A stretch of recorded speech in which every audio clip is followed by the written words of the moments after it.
Para comenzar de manera sencilla, entendemos por derecho la facultad de hacer o pedir todo aquello que la ley o la autoridad establecen. Cabe destacar que el derecho social al mismo tiempo abarca otras ramas del derecho, como lo es el derecho laboral, el derecho migratorio, el derecho a la seguridad social y el derecho agrario. El derecho social es aquella especialidad del derecho que se basa en una serie de principios y normas que tienen por objeto proteger, velar, integrar y pautar el comportamiento y las actitudes de los individuos que viven en él. El derecho social emana del derecho público, surgiendo a partir de los cambios en las formas de vida. Su principal función es mantener un control y establecer las igualdades que deben existir entre las clases sociales con el propósito de resguardar a las personas ante las circunstancias pero que son el producto de luchas sociales históricas, pero con una idea y un fin en común, el bienestar de la población.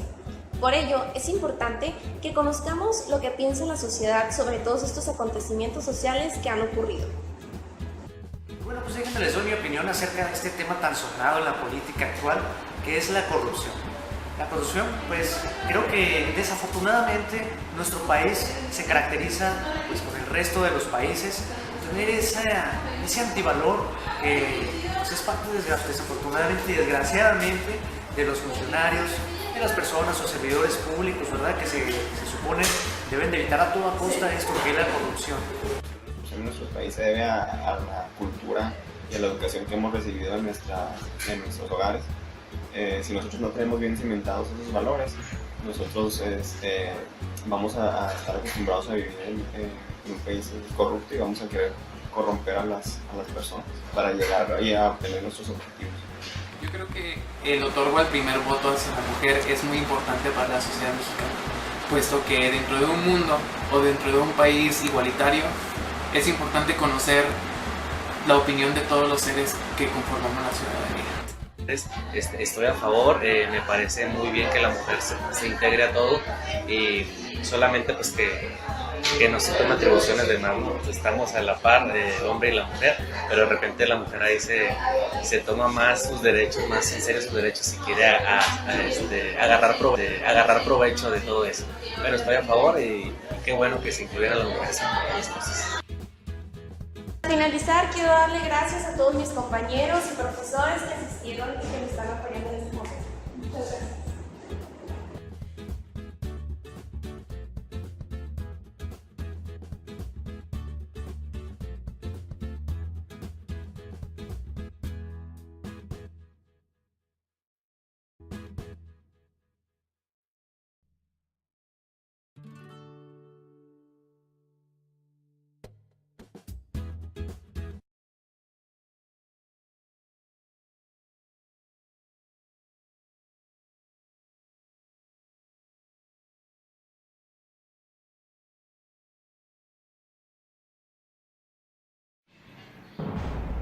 Buenas tardes. Estamos una vez más en su noticiero CTBS con su servidor Elvis Oshun. El día de hoy, 24 de marzo de 1945, les tenemos preparada una entrevista con el señor revolucionario campesino Juan. Adelante con la entrevista.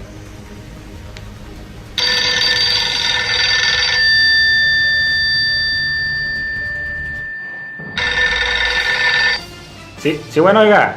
¿Qué tal, señor Juan? ¿Qué tal? Buenas tardes. ¿Cómo se encuentra? Bien, oiga, bien aquí. Gracias a Diosito. Gracias a Diosito. El motivo de mi llamada es para realizarle unas pequeñas preguntas acerca de la revolución. ¿Está de acuerdo con eso? Sí, claro que sí. Claro que sí. Dígame. Tengo entendido que usted era campesino en aquella época. Sí, oiga, fíjese que me tocó a mí ser campesino desde muy chiquillo. Allá en la época de la revolución. Sí, yo andaba ahí entre los maizales. ¿Qué nos puede platicar acerca de su profesión durante aquellos años? No, mire, pues la verdad es que pues eran tiempos muy difíciles. México se encontraba en una situación muy difícil. La verdad, uno como trabajador pues no podía ni ponérsele al brinco a los americanos que estaban a cargo de nosotros, ¿verdad? Pues porque uno a veces trabajaba hasta 12 horas en todo el día y terminaba uno muy cansado y pues la verdad uno está joven y macizo, pero 12 horas era mucho tiempo, la verdad. Y la verdad era mucho trabajo que nos ponían a hacer, era mucho trabajo. Nos exigían mucho y estaba muy difícil la situación en aquel tiempo, la verdad. Sí, estaba muy difícil, oiga. Bueno, pues eso es todo por nuestra parte. Muchas gracias.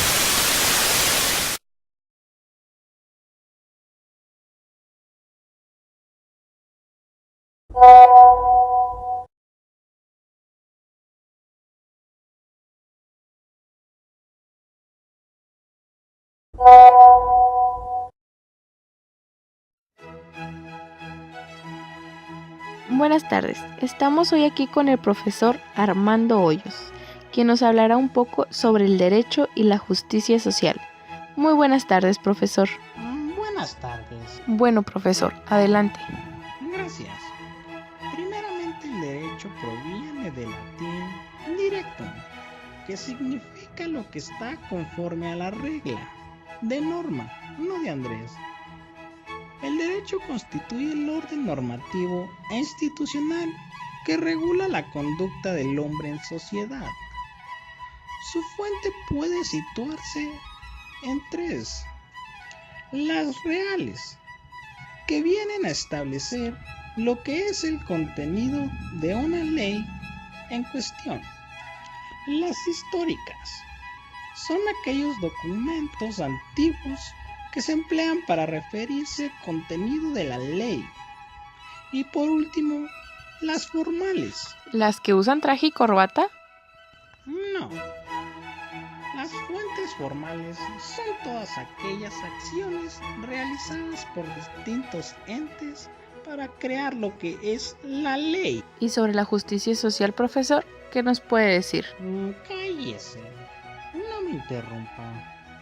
La justicia social consiste en un conjunto de políticas que tiene la misión de resolver situaciones en las que se plantea desigualdad y exclusión entre lo colectivo social de un lugar determinado. Y en conclusión, profesor. Bueno, la importancia de la justicia reside en la posibilidad de organizar la sociedad de manera más o menos objetiva y equitativa para todos.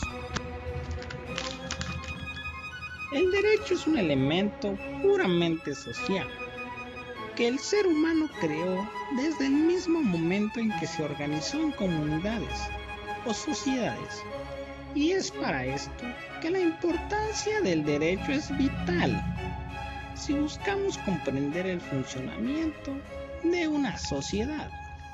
Muy bien, pues gracias por acompañarnos, profesor. Fue un placer tenerlo aquí con nosotros como invitado y espero le guste nuestro video al licenciado Cantú.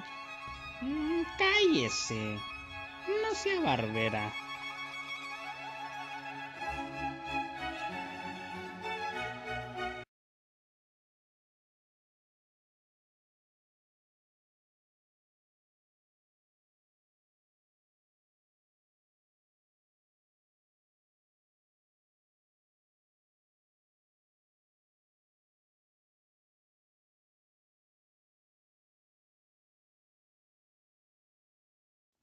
En los años posteriores a la declaración de la independencia, en nuestro país, la propiedad se podía catalogar en tres: la latifundista, eclesiástica e indígena.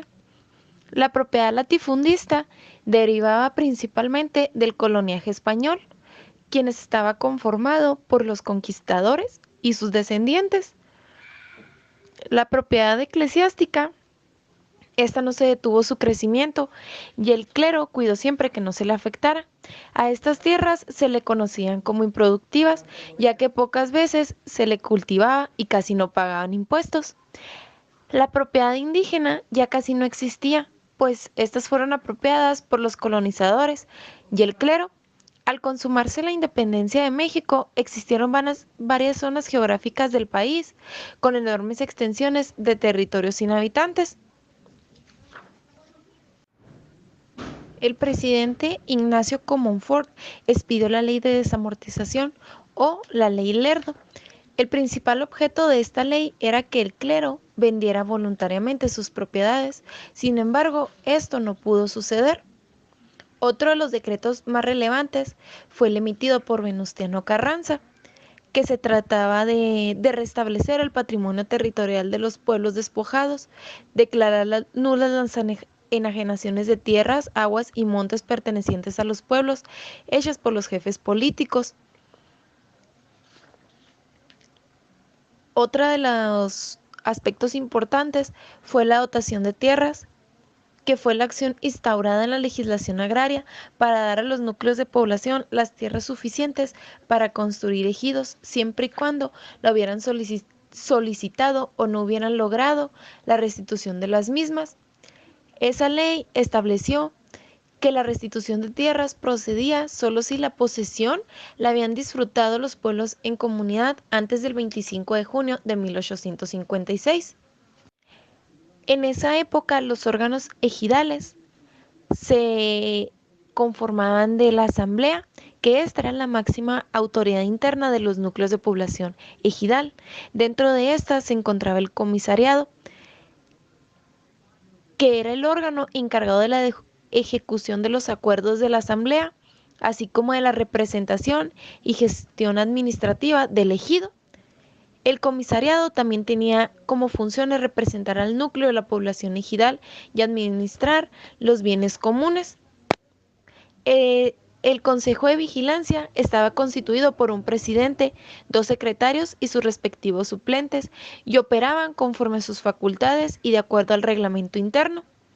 Otra de sus facultades era vigilar que los actos del comisariado ejidal se ajustaban a los preceptos de la ley y a lo dispuesto por el reglamento interno a la asamblea, lo que constaba de revisar sus cuentas y operaciones a fin de darlas a conocer a la asamblea, y tenía la obligación de denunciar las irregularidades ante la asamblea que haya hecho el comisariado. ¿Qué pasó? Ay, pues si falta mi video, ¿cómo que ya se acabó? No, pues las Evelyn no se callan. Alejandra grita mucho. Y Sergio no hace nada. ¿Está grabando? Avísenme. Bueno, pues para empezar, el liberalismo es una doctrina política, económica y social que define la libertad del individuo y una intervención mínima del Estado en la vida social y económica. El ingreso de Juárez a la presidencia significa de forma simbólica el triunfo liberal y de la República restaurada. Los 3 grandes pensadores que influyen en la educación, la política y en la ideología de México son Augusto Comte, John Stuart y Herbert Spencer. Espero que los haya dicho bien, la verdad. El positivismo es una teoría filosófica que considera que el único medio de conocimiento es la experiencia comprobada o verificada a través de los sentidos. Pues la razón es simple, puesto que en el país se requería una filosofía educativa modernizada que se opusiera a la eclesiástica y a una filosofía basada en la ciencia que proporcionaba una mentalidad progresista. El positivismo implicó una resistencia de los liberales y naturalmente de los eclesiásticos. El obispo Emeterio Valverde y Telles dice: el positivismo, hijo del demonio, ha hecho gravísimos estragos en la juventud estudiosa de nuestra patria y está en contra de la razón, de la verdad, del buen sentido y de la religión. Bueno, en conclusión, estos pensamientos hicieron que en nuestro país hubiera una mentalidad más abierta, tanto política, económica y educativamente hablando. Por mi parte es todo, muchas gracias por su atención.